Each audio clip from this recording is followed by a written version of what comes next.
આમ તો ગુજરાતમાં દારૂબંધી છે અને ભાજપના નેતાઓ પોતાના ભાષણમાં કહેતા પણ હોય છે કે અમે દારૂબંધીના કાયદાને વધુ મજબૂત કરીશું અને દારૂબંધીનું સખત પાલન કરાવીશું.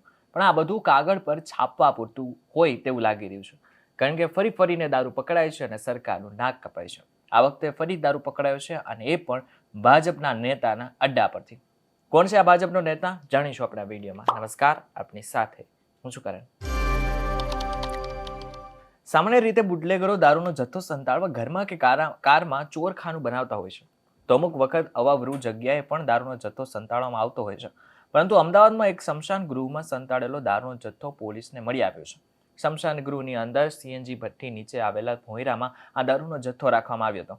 અને આ દારૂ સંતાડ્યો પણ કોણે? ભાજપના નેતાએ. મ્યુનિસિપલ કોર્પોરેશન સંચાલિત સ્મશાન ગૃહને ચલાવનારો પેટા કોન્ટ્રાક્ટર અને ખોખરા વોર્ડનો ભાજપનો અનુસૂચિત જાતિ મોરચાનો પ્રમુખ અક્ષય વેગડની 1800 બોટલ સાથે પોલીસે ધરપકડ કરી છે.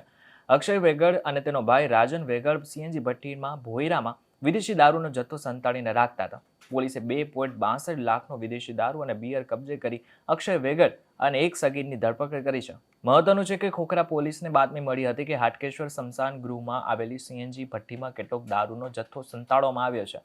સ્મશાનમાં જ રહેતા અને પેટા કોન્ટ્રાક્ટર ધરાવતો અક્ષય વેગડ દ્વારા ત્યાં દારૂ ઉતારી અને તેનું વેચાણ કરવામાં આવતું હતું.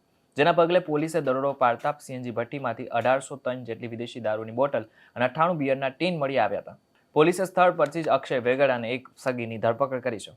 મહત્વનું છે કે આરોપી અક્ષય વેગડ ભાજપનો હોદ્દેદાર છે અને ખોખરા વોર્ડના ભાજપના કોર્પોરેટર ચેતન પરમારથી લઈ શહેર ભાજપના અનેક હોદ્દેદારો સાથેના ફોટા સોશિયલ મીડિયામાં જોવા મળે છે.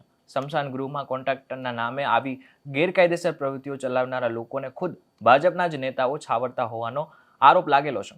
સ્મશાન ગૃહમાં સફાઈથી લઈ અને અંતિમ સંસ્કાર માટેની ઘોડીઓની ડિઝાઇન બદલી નાખી હોવા છતાં પણ ભાજપના નેતાઓ ચૂપ છે.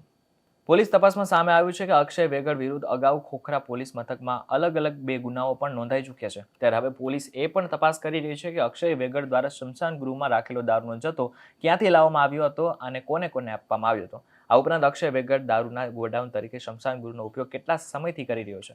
જેવા અલગ મુદ્દાઓ પર પોલીસ હવે તપાસ કરી રહી છે. ત્યારે આ બાબતને લઈને તમારું શું કહેવું છે અમને કોમેન્ટ કરીને ચોક્કસથી કહેજો. વિડીયો થકી તમને કોઈ માહિતી મળી હોય તો વિડીયોને લાઈક અને શેર જરૂરથી કરજો. તથા આવા જ અન્ય સમાચારો માટે અમારી ચેનલ નિર્ભય ન્યૂઝને સબસ્ક્રાઇબ કરવાનું ભૂલશો નહીં. આભાર.